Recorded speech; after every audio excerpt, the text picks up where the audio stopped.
Welcome to Fourth Quarter Sports and Biz.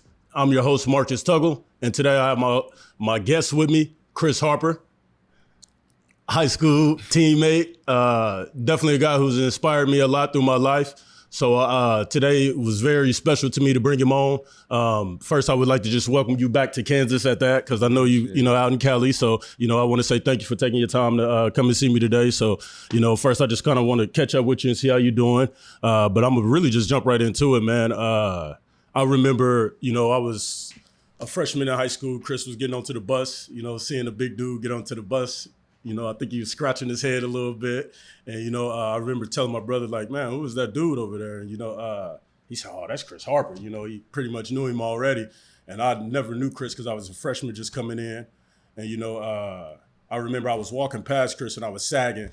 And Chris kind of tagged me. He said, man, pull your pants up a little bit. And I was, and at that time, I never thought of it as a, big thing. But, it was always something that I looked at as, appreciative for him. So, first, man, I just want to say thank you, and really just, you've inspired me over the years so many times, not just on your football, but just as a man and who you are. And I just want to say thank you for that, bro, honestly. Yeah. Just really want to say thank you. But I want to jump right into it, man. So a lot of people don't know this, but you a state basketball champ. Mm-hmm. That's something that I didn't get to see, but I've always wanted to talk to you about it. How was that, man? What did you go through during that time? Oh, okay. Because you 2 years. You 10. Yep. Oh yeah. So I wasn't there. It was straight. It's like I always say this, and some people take it the wrong way. I expect to like be the best at whatever we did. Like when I first got to Northwest, I started at collegiate. So I started football and basketball. Like my freshman year of football, I ran for like 1,200 yards. Like I had like 10 yards to carry or something. It might have been more than that, but it sounded ridiculous. But that's literally what happened. And then my freshman year, I was all conference, in that conference, and it was collegiate. So everybody was like, "Is it legit?" So when I came to Northwest, it was I came second game of the season, football season, and then Coach Holderman already knew who I was because I was trying to get to Northwest off top, after my 8th grade year, but my parents wouldn't let me leave collegiate. And I wanted to leave collegiate after my first year. I was like, this ain't it, for a lot of reasons. So nobody looked like me. I didn't relate to the people. A lot of people at collegiate were really good people. I had relationships with them still, but there still was that pompous, arrogant, typical rich person there that happened. Like I remember some dude told me, somebody said something. I'm not gonna say his name. I could say his name, but I'm not gonna do that. But I remember he said something. I was like, you think you better than somebody because you got more money than him? And he's like, yeah. I was like, okay. This is like, I'm a 6th grader. I'm from the northeast side of town where 50-60% of the people live in poverty, right? So it's like, and these dudes is on the total opposite. These dudes got money.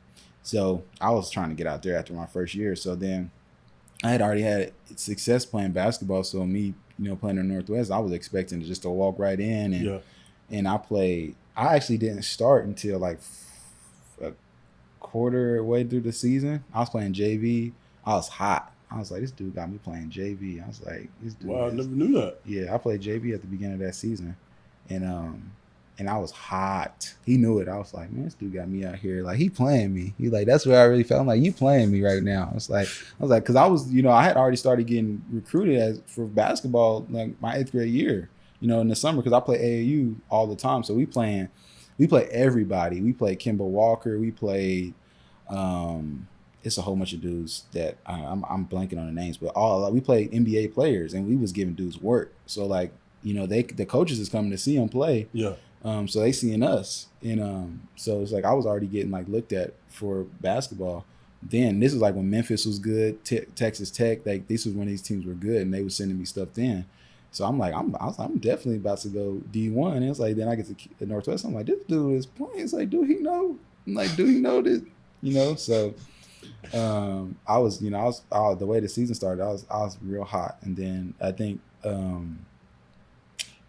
Matt Fish got hurt. Matt Fish, and I feel bad now because he was a senior, but I was like, hey, we got to get this. Like, because usually you don't lose your job to injury. Yeah. But I stepped in there and I started giving dudes work, and they was like, okay, we can't do that. We can't not do that. So for me, it was just like, this is what I expected. You know, I always expected, like I said, you know, I was talking to earlier today to the reporter, and I was telling them, you know, winning in high school or winning in college and stuff wasn't really surprising to me, because I was expected to go to the league. I knew I was gonna play basketball or football, one way or the other, and it was like a reality to me. Like, it wasn't like, oh, I might play, and it seemed kind of irrational, because now, you know, your career can be over like that. Yeah. But for me, I just had a knowing that I was gonna play in the league, so it was never all the other stuff that came with it was just, I expected it to happen. So, you know, obviously I know now it was harder than what I thought it was, because we had the team our team was like, we had the perfectly meshed team, you know, that worked. And then, cause it was teams that were better than us, you know, at talent wise, probably like Southeast probably had a better team than us. East probably was better than us. Like, as far as you looked at everybody and went 1 versus 1 on the teams, they probably were better than us, but our team was better. Gotcha. So y'all was like the San Antonio Spurs a little bit. Yeah, well, I mean, but Tim Duncan is the GOAT, one of the GOATs. So it's like, okay, I would say probably like Detroit Pistons type. Okay. Because we had everybody could really go. But yeah, so maybe the Spurs too, but I just think Tim Duncan, like the Pistons didn't have a Tim Duncan. Like, they had really good players. Chauncey Billups was one of my favorite players, but he wasn't no Tim. So yeah, it's probably one of those type of teams.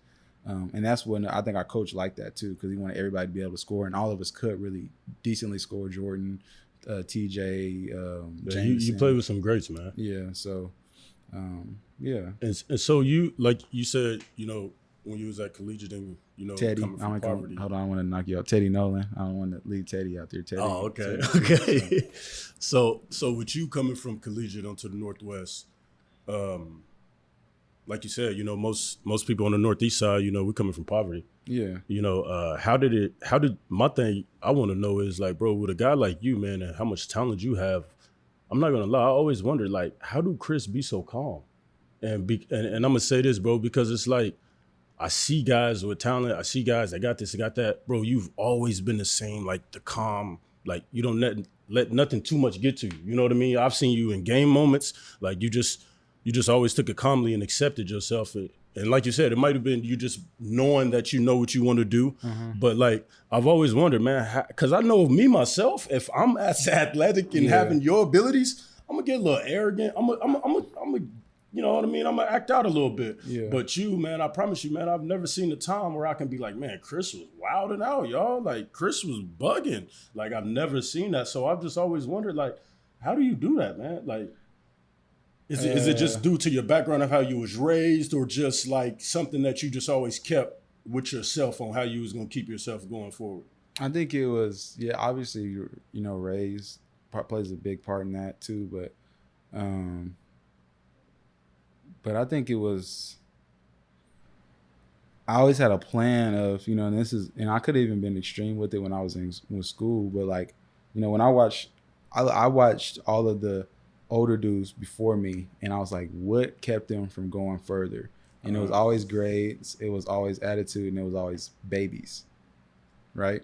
Like, that was the thing that kept all these dudes that were really good. Those are things, and sometimes it was gang, street stuff. I was in that neighborhood, because I actually got approached. People try to jump me on their sets for real. I was like, what? Like, you know, I'm going to the league. Like, what am I about to get on your set for? It's like, you want to be on my set? What you talking about? Like, but so like for me, it was one thing was like, I wasn't gonna let nothing mess up what I was trying to do.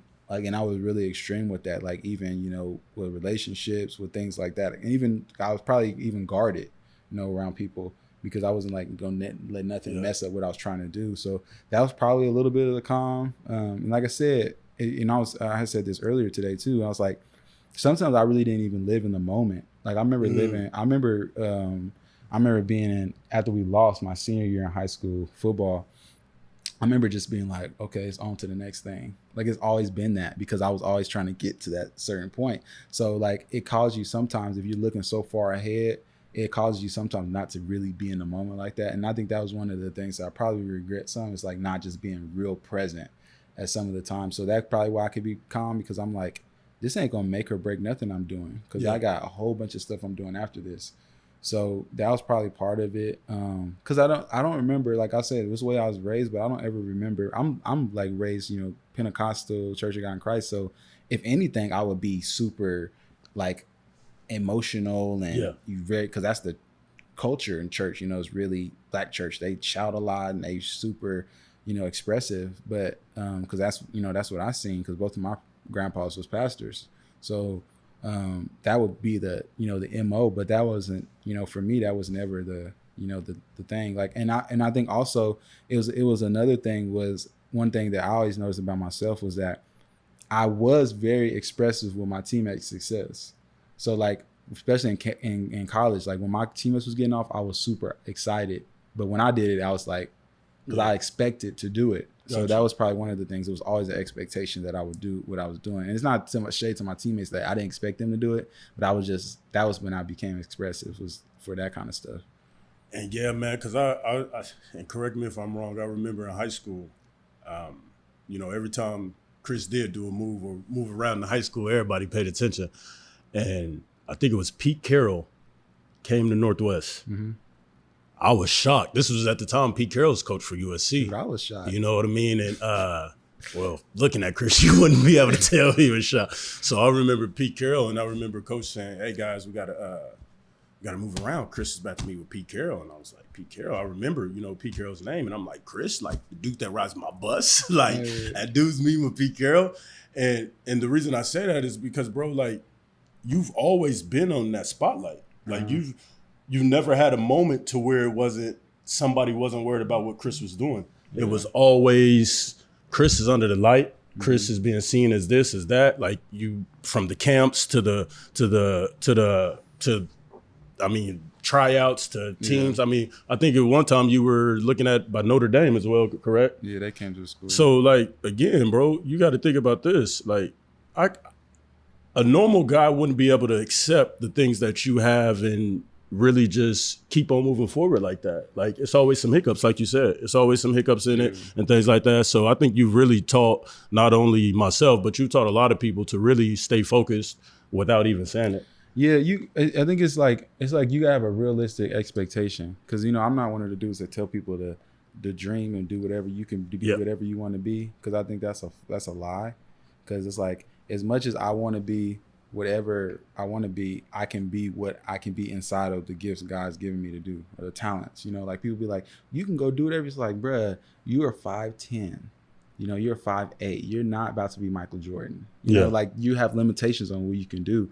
So I think for me, it was an actual, like, can I do this? And it's like, okay, I think I can, based off of everybody I've played against, because basketball was really the measuring stick for me. I was like, I'm killing some of these dudes, and they really like recruited. So it was like, it was a measuring stick for me. So then I think that kind of translated to football. And so when I seen, Nick Saban or Pete Carroll, or, I was talking about this, I had forgot some of these dudes actually came to the school, because Pete came with his staff. Yeah. Like all it did was like his son, who, it was just weird because Pete coached me. Obviously that was where I got drafted, in Seahawks. So his son was my coach. So I had met some of these dudes, who was it? I can't think of the other dude, the crazy dude. He played linebacker. But Ken Norton, his dad was the boxer. Ken Norton Jr., I guess technically would have been the coach. So they all came to school. I'm like, I'm not even really looking at y'all though. So it's like, why y'all even here? It's like, I'm not about to go to USC. Like, because I was planning to play quarterback. It's like, they don't recruit quarterbacks like me. Like, they don't like dual threat. They like pro style dudes. So I think it was always balancing that. So I think at a certain position, like when you start doing certain things, you kind of understand it. Like you understand, I guess, the weight or where you at. Yeah. So it's like the stuff that comes with it, you already know what comes with that. Like if I'm this comes with that. I think for the dudes that get surprised sometimes, I think it may be because they didn't expect it, So it's like I envisioned all this stuff in my head, and a lot of it came to pass. So I think that was part of it. Like I said, I was surprised when Pete Carroll and them came, because they wasn't really recruiting me like that. Yeah. So for them to come, and I'm not even going to take full credit for that, because Pete Carroll And I think Nick Saban may not even came to Northwest if it wasn't for Arthur and Bryce, right? Gotcha. Like I had already had my separate recruiting, where I was getting Oregon and Cal and Notre Dame. That was, like they was coming to see me.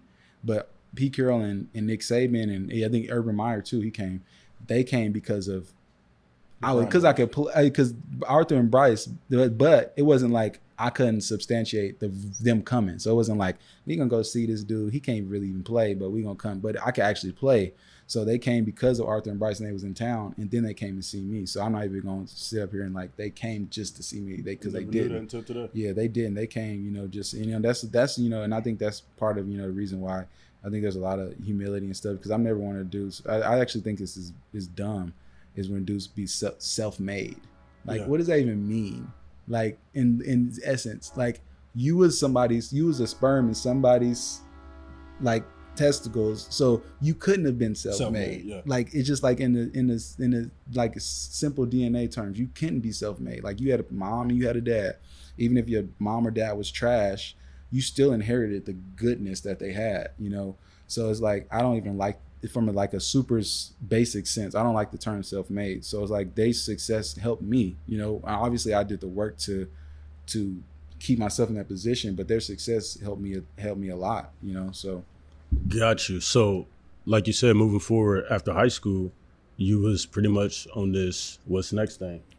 Yeah. But the thing for you, I don't know if it was before you graduated or after you graduated when you decided where you was going, but I know you had a decision to make, and it was a pretty big decision for you to make, depending on where you was going to continue collegiate level. And of course you had many options. Yeah. What made, or I'm only saying this because I know a lot of guys that are watching this might be guys that's in your position. They got all the offers right now, and you got everybody calling, texting and things like that. What helped you know that this is the right way to go for me to go here? Or was it, what was it that actually helped you get to that? I don't think it's a right or wrong answer. I think that it's almost that question of like, it's the, this is more as a spiritual thing, but it's like there's that thing of the permissive will of God and the perfect will of God. And it's like, you won't know. You just gotta go with what you think is right. And for me, I changed my mind twice. So I went we'll cover it. I went to K-State. Don't worry, I definitely want to cover it. So I obviously I didn't know. I thought I knew. And that's the good thing. It's like, I think athletes get held to this standard that the people over the athletes that oversee the athletes don't get held to the same standard, right? So athlete is unloyal or selfish when they switch schools or they want more money or hold out a contract, but this billionaire isn't held to the same standard when they fire him on the spot, or this coach ain't held to the same standard when he switched schools because he want to. Gotcha. So it's like, we all make decisions and we all get presented with better opportunities. And that was what my thing was like. I just had I'm not even gonna say that because it wasn't a better opportunity, because I would have made more money if I stayed at Oregon, and I would have had more accolades in college. So it wasn't a better opportunity going to K-State. It was just better personal decision, because I'll keep it there. Well, I mean, we all see you went to Oregon and had a great time. Yeah. Honestly, I was probably one of the ones that was shocked that you did leave. Yeah, I think most people was probably shocked. But the thing is, man, one thing I can say is wherever you did go, you make sure that it was the same Chris Harper there. You know what I mean? Whether you was catching or throwing, you know what I mean? You made sure you always gave it your all. And I think that's, again, just one thing that, man, you've held on yourself, that you didn't even have to scream and say, I'm doing this. You know what I mean? So we leaving Oregon, heading to K-State, finishing up there. And it's funny because, like, I remember during your senior year, that's when I first wanted to get into sports management. I wanted to be an agent. I wanted to be, everything in the book. And I remember Chris was the only guy that was responding to me. and the funny thing is, when Chris responded, he said, I'm going to be honest with you. I've signed an agent. He said, I'll take a meeting to help you, but I did find my agent. So I remember my first real scout job was to go try to sign this guy. So I remember I was told, hey man, we're gonna go out to see Chris at the Cotton Bowl. They were at one of the Cotton Bowl. No, it was Fiesta. Fiesta Bowl. Yeah. Fiesta Bowl. Don't It was get in me in Phoenix. trouble. They say like you talking to agents your junior year? No, I was not. Okay. So I remember I flew out to Chris and had a meeting with him, and I didn't even care if Chris was signing or not. I was just excited to show them that I could actually work. Yeah. And it was funny because that whole time in my mind at the meeting, I'm saying Chris is not signing, y'all. I'm just giving y'all the opportunity. But the funny thing is, Chris opened up an opportunity for me at the time that you didn't even know about. Like that actually got me on with that company, and I ended up working for that company for another 3 to 4 years because they thought I was the biggest thing ever just from getting Chris to sit in the room with him. So that was like another thing in life that you was doing for me that you didn't know about. And then so we move a little bit forward. The NFL draft comes. I'm sitting there hoping Chris go to my team. Chris doesn't go to my team. You get drafted to the Seahawks. Again, it's a level that you expect yourself to be at, but it's a change level. It's more business. It's not just always playing football. When did you realize that, or should I say, when was it just no longer fun for Chris no more? You said, I'll answer the first question. The business part, when I realized it was a business, when I got my first check, that's when I realized it was a business. I was like, no, nobody give you all this money. Because for real, I was like millionaire before I stepped foot on the field. Like from card deals, from signing bonus, like I was already you was already progressing yourself to do it. Yeah, I was already making money on top of the contract. Did you obviously sound that really don't mean nothing. But the real money that I already made, I was already, in like a millionaire before I stepped on the field. So that's when I realized like this is a business. For the business part of football didn't make it hard for me or not fun for me. The part that didn't make it fun for me is which a lot of people don't know because it's like, dudes always say they didn't achieve because of injuries, but that was for real my story. Like I was already injured. And then, so I had got an injury, and I did and I still ran at the combine. I mean, to be honest, I feel like you've been a little banged up your last couple years before. I was before entering the league. You can't play at K-State, play receiver, and not get hurt. Everybody in our room dang near had surgery. So like that's a part of that's a part of the Snyder program. So and I've said that a million times. He overtrained, and that's why we wasn't winning at the end of the season like we supposed to. But so I was at the combine, and I still had really good numbers. I ran 4.46. I jumped 35 inches. That was just really low because my injury affected it. I can't say my injury technically.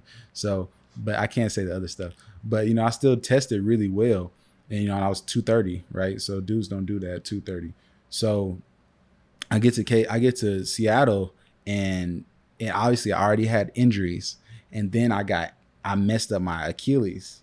This is the first week I get there, and I keep playing. They tell me, you got a tendonitis or tendinosis or something like that. I think they didn't say tendonitis, they said like tendinosis, and I guess there's a fine difference. I still don't know what the difference is, but so I kept playing, and I'm gonna fast forward all the way through my career because I didn't know what actually happened until I got done playing. When I got done, we got MRIs and all that. It's like, yeah, we just see the swelling, and they diagnosed it. Then after I got done playing, I finally got another checkup or thing, and I did a PRP injection because it was still hurt. Like when I say I was hurt, like I would get up in the morning and I would walk like bent over. Like I would have to walk like this until my Achilles like was warmed up to where I could actually like stretch out. It don't even make sense because like your Achilles shouldn't make you have to bend down like that. But that's how I had to get up. I would really like walk like this on my legs, on my feet up like that because I couldn't like really extend it or whatever. Like so I couldn't. How did I walk? I can't remember. Oh yeah, I walked like this because if I did like that, it hurt. Okay. So my foot would be down like that because if I did like that, it was like too sore. So I would have to do that for like the first 30 minutes, hour of the day. I would be up there all the time doing icing and stuff. And I was like, man, this is not tendonitis. I was like, they got tendonitis. I was like, I don't got tendonitis. So at the end of my career, I finally got a checkup. He did a PRP. injection. He was like, if I stick this needle through your Achilles and it's like rough to get through, you have scar tissue, which means you just have swelling, it's kind of healed and stuff. He's like, if I stick this needle through and it goes through smooth, it means it's just it's torn. That man started all up and down my Achilles. Wow. Yeah. So I literally played with torn Achilles my whole like career. And it was like it was so bad my rookie year where I told my agent, I was like, I need to sit out. Like I need to sit out this next year because I was like, I can't play like the way I want to play. So football wasn't necessarily fun, for me when I got to the league because of that. Yeah, because it was like if I can't do what I'm gonna do, I don't want to do it. Some people I just want to be out there. That's not me. I'm trying to I want to be able to do what I can do. So that was overshadowed my career. And then you have the what ifs and stuff. And even with all of that, I still had offers to play after I got out of New York. I tore my shoulder, and I found out, like that's why I said I found out at Oregon I tore my rotator cuff when I tore my shoulder in New York because I didn't know that I tore it at Oregon. And so I found out I had all these injuries and I still had offers to play, and I just didn't want to play no more at that point. Like I was like, I got other stuff I'm trying to do. So the league was cool, like I met all these dudes. I played with some of the best players, like the best player, the best talent wise. I'll say that is Aaron Rodgers. I think Tom Brady is the GOAT. You can't argue with success, but like talent wise, Aaron Rodgers did some crazy stuff. I played with Kaepernick. I played pure talent. Yeah, pure talent. That dude is like I played with Russell Wilson. Yeah. So Russell Wilson is top 5 quarterback. It really ain't close. Like it's really like they not even like in the same room. Like they not in the same. It's the way that the dude like it just he can do certain things with it's almost like Steph Curry, like with him throwing the ball. That's what I would compare him to, like the way him throwing the ball. So he's like talent wise, I would say he's that dude at quarterback, because that quarterback and football player, I think that you have to separate them because quarterbacks aren't doing what everybody else does. True. So Russell Wilson, Kaepernick, Odell, Jordy Nelson, Sherman, all of the Seahawks. I play with a lot of dudes, Hall of Famers, Patrick Willis. I play with a lot of these dudes. Namdi, Asamoah. I play with so many good players, so I appreciate, Vernon Davis. I appreciate playing, and Victor Cruz. I could keep going. I just keep thinking of more and more players that I play with and made connections with all these dudes. And so I'm really appreciative. But I just for me, it's just it didn't go the way I wanted it to go, and I'm not bitter towards it because obviously I walked away. And like you said from the beginning, it's what's next. Yeah, it was always, and like I said, when I was in the league. My biggest thing for making money was so that I could do a lot of the charitable stuff I wanted to do. And I did a lot of that, probably too much of that, even after I got done playing. So, and they made the transition after playing tough. So, I don't really have necessarily no regrets. So I'm gonna go back a little bit. So from K-State from Oregon to K-State, what would you say would be the one reason why that move happened? The biggest reason was what you were saying. You was always Chris. Mm-hmm. That wouldn't have stayed the same at Oregon. Because I was. They called me. This is what they called me, like the golden child at Oregon. That was what they called me because Chip liked me. Chip messed with me tough. Yeah. Chip was my dude, and he recruited me as a quarterback, and they was like, he wanted me to play quarterback, he wanted to play running back, he wanted to play receiver. Like, my brother asked him, he's like, do you think he can win a Heisman? He said, yeah. So like, a lot of people don't know that. Like Chip told me, he was like, when I got there, he's like, you only gonna be here for 3 years. Yeah. And if you leave in 3 years, you a first round pick. You most likely a lottery pick. So. But there was a lot of stuff that came off the field that I wasn't ready for. Like I was a virgin all the way through high school. So like that's what I'm saying. You didn't even like when I was saying no. What I didn't like getting what? Yeah, you didn't like getting hit. Getting hit? Yeah, you didn't like getting hit. Oh, you talking about on the field? Yeah. I'm talking about off the field. Oh, okay. My bad. I said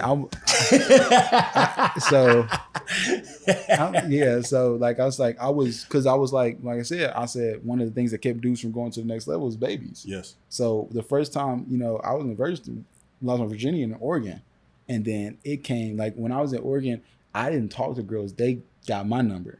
I was like, hey, I gotta get out of here. I was like, hey, this ain't gonna work. It's like, this ain't gonna work, especially if I'm trying to, nah. So I can't think, it was another football player that I knew that he had like 3 kids. I was seeing him and I was like, I got It's like, that ain't about to be me. Nah. Cause I know where that goes. He's like, you can be Superman, but it's like, once you only gonna dodge so many bullets, before you start getting stung. And when you start getting stung, they gonna keep coming. So I came back, and it was really being around my family too. Because this is the thing. Also, 90% probably of the team from Oregon was from California, right? And I'm talking about California, LA area. So they way more liberal. They're not as conservative. So everything around you is okay, and the stuff that you necessarily wasn't okay with in Kansas. So I had to be in this environment, even if it was not even the best, environment for my career. So that was the big. That was have to adapt to it. Yeah, that was the biggest reason that I came back. Because my family, and just being in the culture. Because my family, they was trying to make it work.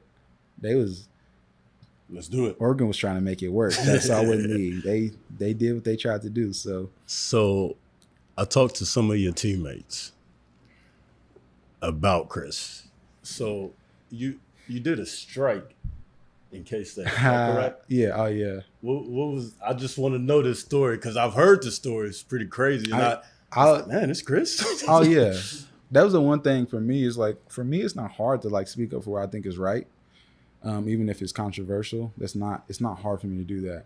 So this dude, like I said, Snyder, we did too much. He overtrained us. Like, it was, and it's funny that you say that, because I was telling Nook and Dorian this at the camp. After the camp, I was telling him about this dude. I was telling him about Snyder, and because we was talking about how they didn't really recruit, Nook, and Kansas schools kind of really slept on him, even though he was balling at Butler. It's like, it's weird. He was like, I didn't want to go there. He's like, well, he led the nation at Troy. Yeah. So after, you saying that? Yeah. Yep. So it's like, after he's like, I wasn't even trying to go there anyway. So I was like, yeah. It's like, there's some. So we was in camp. Well, not camp. We was in bowl prep, quote unquote. And we practiced every day. And I'm not even joking when I say every day. It was like 28 days or something like that straight. I wish I had the number. I would text Carson and ask him, because I know he knows the exact number. 28 days straight. We live in a conservative Kansas where they say faith is first. We practice it on Sundays. So wow. Y'all make of that what y'all want to make of it. That's what Snyder say. He say faith and family, is the main things, but we practice on Sundays. So I'm trying to make it make sense. So we was like, I'm like, bro, I was like, we practicing too much. We didn't even practice this much in camp. Like, you understand it for camp, but like for bowl prep, you don't understand it. And on top of that, we was out practicing outside too. Yeah. It was stupid cold. Like, it was cold where you catch the ball and hurt, you just want to throw it down. So we it was like a lot of us, everybody complained about how much we worked and practiced at K-State, because it's like there's a difference between working hard and then going overboard. We went overboard. Everybody. When I say everybody, I mean everybody. You want any player on that team from 2009 or 10 to 2013 to 2012, everybody is agreeing with that. Even if they won't say it, I've heard all of them say it. So, and these are the main guys too. So everybody said that. And so it was me, it was Daniel Thomas, I think Prezell was there, Prezell Brown, Manasi Fiketi.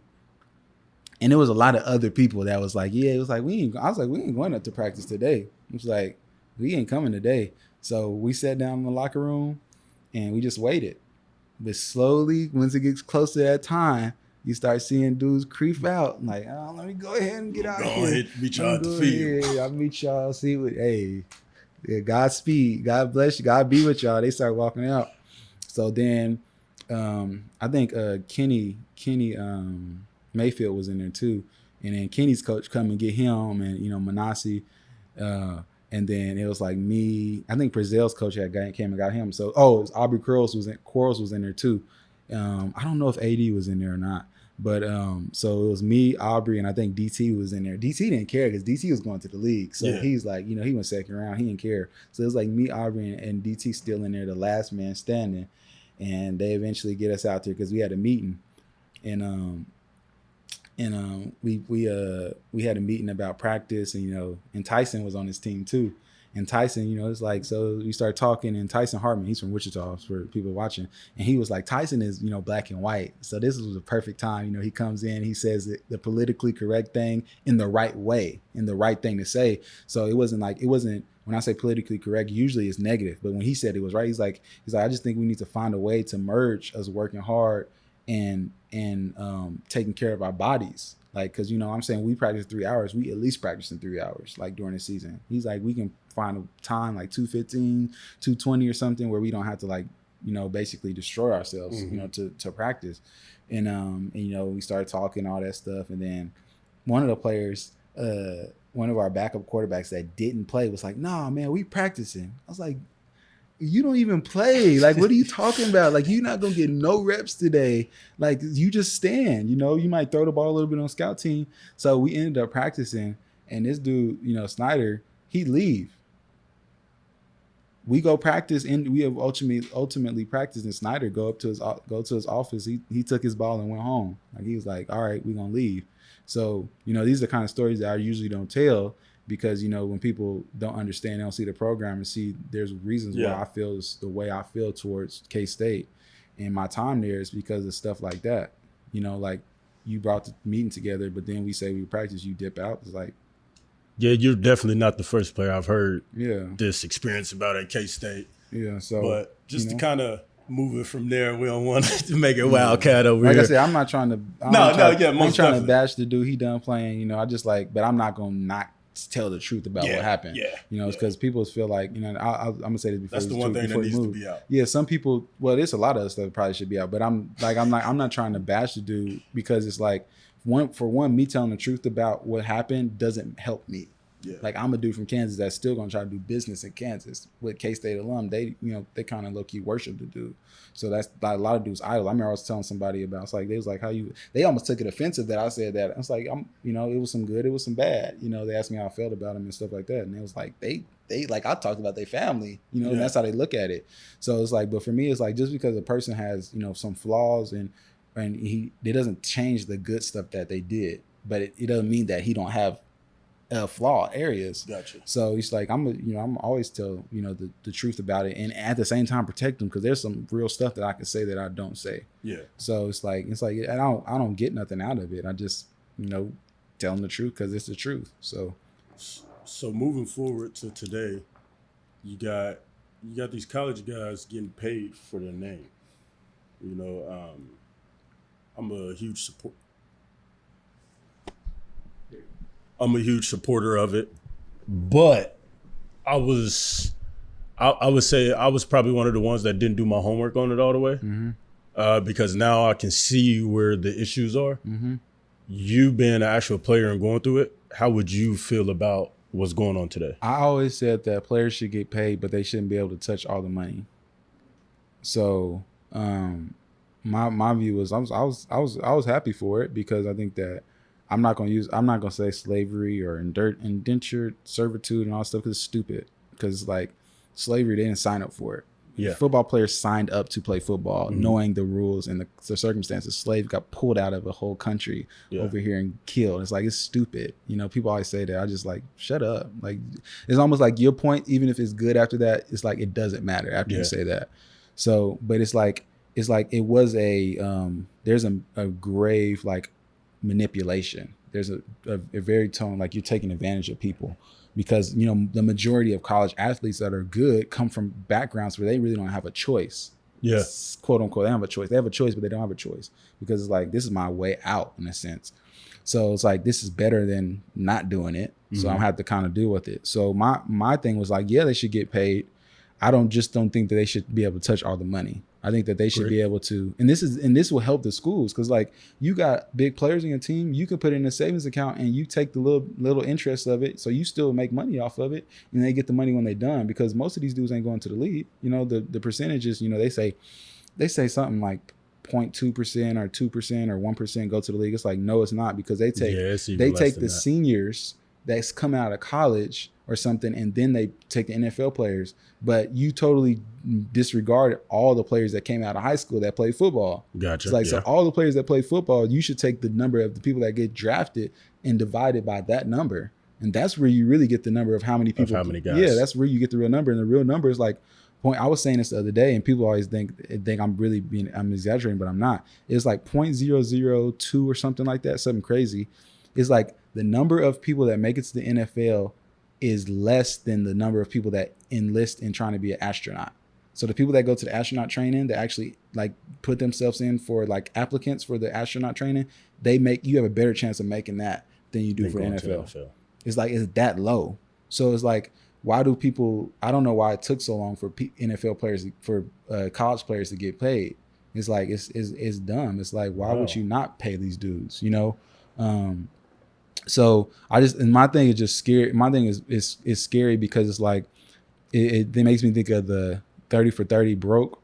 Yeah. And it's like, these dudes go broke, and it's like, it's not even an athlete thing. It's a people thing. Anybody that gets a large lump sum of money, the chances are they're going broke because you don't know what you're doing. You don't know what you're doing. And most people don't want to get the money management. Exactly. Most people I think the numbers is like 80% of people don't budget, which I think is conservative. I think it's way higher than that. I think a lot more people don't budget. You know, some people's lying on the test or whatever. I'll be honest. This is like my second year in my life of me budgeting.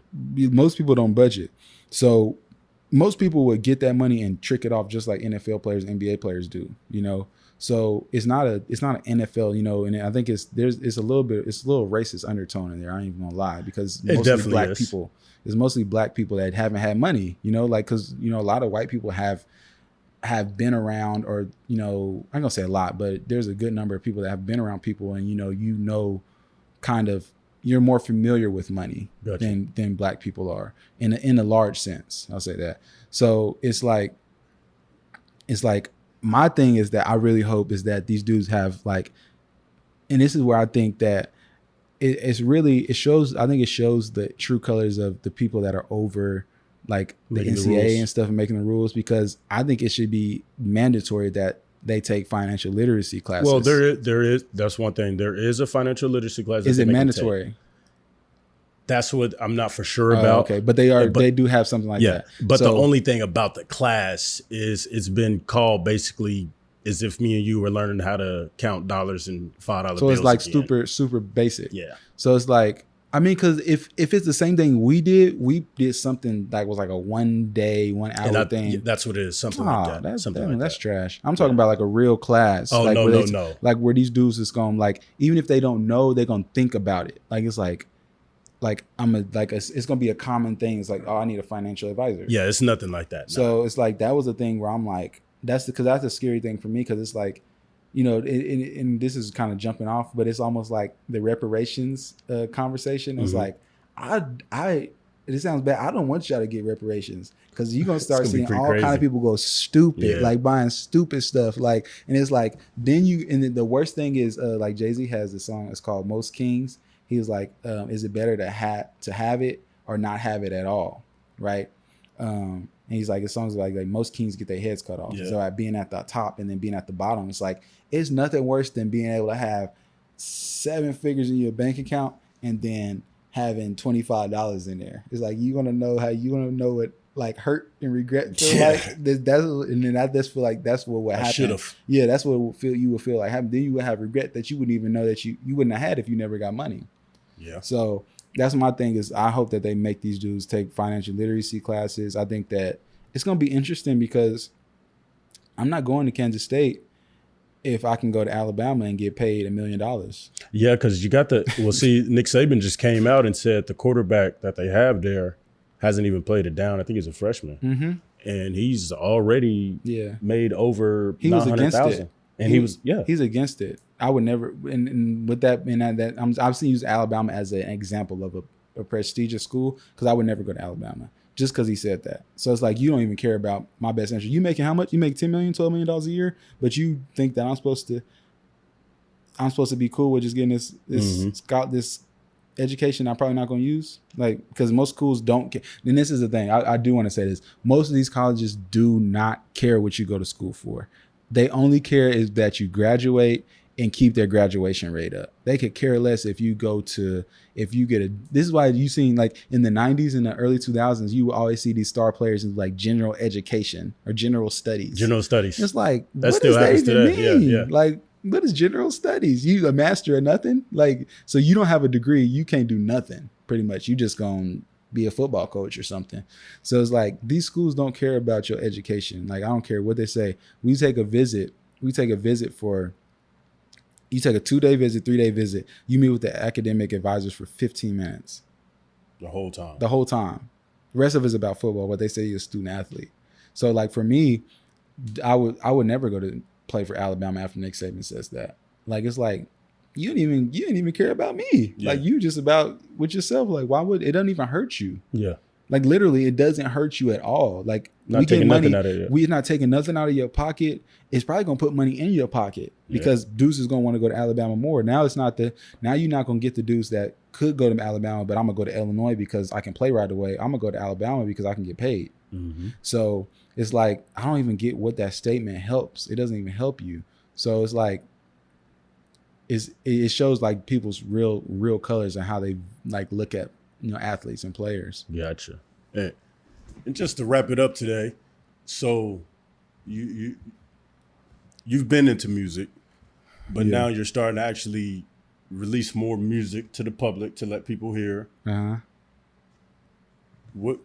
When did you know, or was it something that you've always wanted to do, but when did you know that music was that next move that you were doing? I think I always knew it, because I always tell people this. I don't always tell people that. I had a plan when I was a little kid. I was probably like 8 years old. I was like, I'm going to play football or basketball, whatever, for 10 years, and I'm going to take $1 million and set it aside to do music. So music was always a thing I wanted to do. I was always lying to myself. Even before people knew that I was any type of musically inclined, I always knew that I was going to somehow pivot. I remember talking to Green Bay, and it was like, what y'all going to do? He started asking us, like, EB, our coach, he's asking us what we going to do afterwards, and, you know, and people started talking about it. I think Jordy had already started doing farming stuff. He had a farm and all that kind of stuff. And, you know, other people started saying, I was like, I'm doing music. He's like, what? I was like, he asked me, like, what if that don't happen? I was like, no, I'm doing music. Like, it ain't no what if. So I was always lining myself up to like do music. So it was never a thing that just happened. It was always something that I was going to do. So you've never lived off the what if factor? As far as what? I mean, just like, anything, Chris. I mean, oh yeah, I've you know, all having like regret of not. I don't really take it as regret, because it's like you made the decision based off of what you was thinking about in that time period. So regret is really just and you know, being spiritual, I think regret is a demonic thing because it's something you can't change. Gotcha. So why would you regret something that you can't really change? Like, yeah, we done shameful things, we done guilty things, but you can't change the past. So why would you have grief over it? Regret. So like for me, you know, in an ideal situation, I would have played basketball. Like I wouldn't have played football. Like I wasn't trying to play football in high school. Like I was a basketball player, you know, and even athletically, I probably have more basketball achievements than I have football. Like all city, all state. I was all state as a sophomore, you know, in basketball. I was all state maybe as a senior in football, you know, so I was all state, all metro, all this like every year in basketball, but I wasn't in football. So like, that was always what, you know, I was lined up to do. My dad made me play football, you know, because I wasn't going to play football like collegiate. So, I mean, like I said, I don't really have the regrets because it's like you made the decision based off of what you thought was right or whatever you made it for. It's like, you know, living in hindsight, it's like, it's a trap. Gotcha. Because it's a trap because you spending time thinking about something that you can't change. Yeah. So, yeah, I don't have the what ifs in that sense. It's like, what do you know? Like you made that decision. You may have wished that you made a different decision. You just got to move on into the future, and if that type of thing comes up again, you adjust. So no, gotcha. I don't have. Well, man, I want to thank you for coming today. Appreciate you for coming, my man. Thanks to my man Troy for taking care of us. And this is another episode of Fourth Quarter Sports and Biz.